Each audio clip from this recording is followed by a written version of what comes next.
Bonjour et bienvenue dans Global Angola.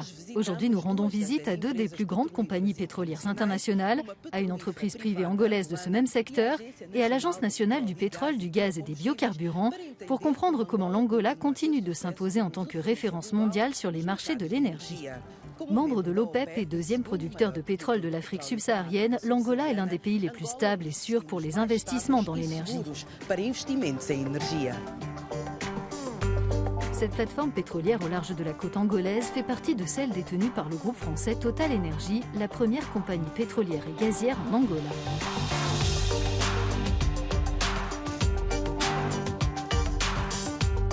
Selon l'Agence internationale de l'énergie, le pays, qui bénéficie aussi de conditions favorables aux énergies renouvelables, est en passe de devenir le premier producteur de pétrole brut d'Afrique australe, et ce grâce aux investissements et aux mesures de soutien prises par son gouvernement pour les encourager.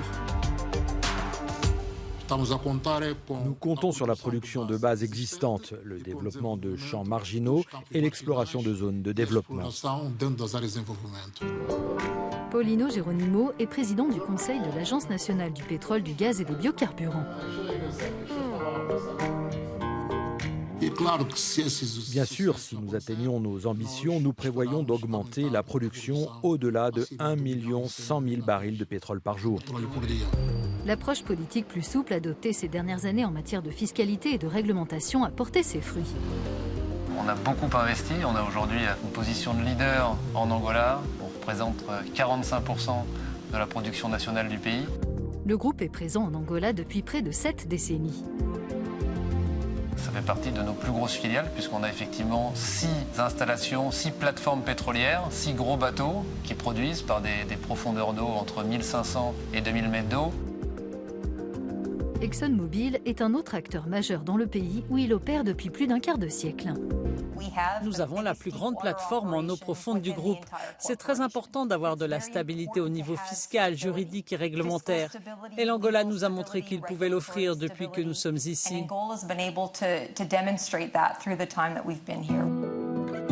Les programmes de formation menés par la compagnie ont été efficaces, notamment sur les FPSO, les unités flottantes de production, stockage et transbordement. Nous avons envoyé nos collaborateurs angolais suivre des formations techniques à l'étranger et nous sommes très fiers de cet investissement et du temps que nous y avons consacré. Actuellement, 92% de notre main-d'œuvre est angolaise. Ce développement des compétences a des retombées positives pour d'autres entreprises de différents secteurs. Aujourd'hui, les personnes qui ont eu ce parcours dirigent des banques, des entreprises privées. Elles contribuent à la croissance du pays. Comme ailleurs dans le monde, le secteur de l'énergie en Angola évolue pour intégrer davantage de sources renouvelables et réduire son empreinte carbone. Somoil, la première compagnie pétrolière du pays créée il y a 20 ans, est en train de se réorienter. Il y a clairement un virage vers les énergies renouvelables. Le premier, c'est l'énergie solaire. L'Angola est l'un des meilleurs pays africains dans ce domaine. Le deuxième, c'est l'énergie hydroélectrique qui s'appuie sur les nombreux cours d'eau angolais.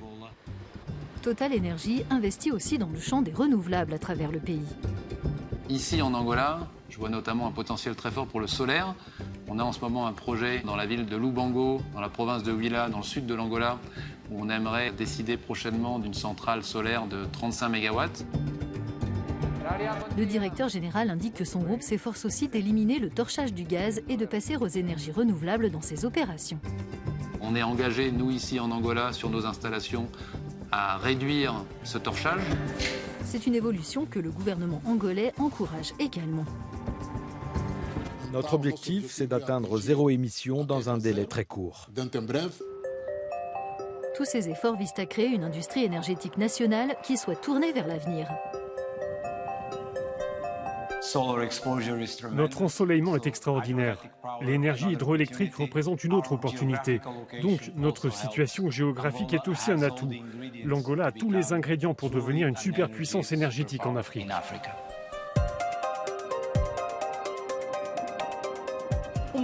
Merci d'avoir suivi ce tour d'horizon des entreprises les plus établies de ce secteur. C'est la fin de cet épisode de Global Angola.